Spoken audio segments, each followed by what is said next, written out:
আসসালামু আলাইকুম। চাচা কেমন আছেন? ভালো আছি। ভালো আছেন? আপনারা যে এই যে ভাইভা হোটেল, এই ভাইভা হোটেলে খাওয়া দাওয়া করলেন খাইলাম। আজকে শুক্রবারের দিন, তো কোনো পয়সা কি দিয়েছেন আপনারা? না, দেননি? না। তো এই যে কাজটা, এই যে ছোটো ভাই ইমদাদুল যে কাজটা করতেছে, আপনাদের মতন মানুষের যে ফ্রি একটা সেবা দিচ্ছে, সুন্দর। এই কাজটা কেমন দেখাচ্ছে? ভালো দেখাইছে। খুব ভালো। আপনার পেট পুরে খাইছেন আপনি? হ্যাঁ, কোনো পেট খালি নেই তো? না না কোনো অসুবিধা নাই?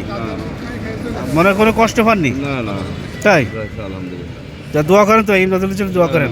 হ্যাঁ অবশ্যই চাচা, মোটামুটি তো দোয়া করেন। হ্যাঁ, আর এইভাবে যখনই কোনো সমস্যা হবে, মনে করবেন যে এরকম সমস্যা আছে, ঠিক আছে, চলে আসবেন, খাওয়া দাওয়া করে যাবেন ভাইভা হোটেলে।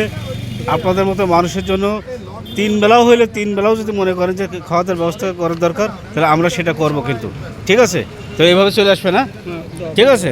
যারা এইভাবে আসে চলে আসবে না, ঠিক আছে? ভালো থাকবেন।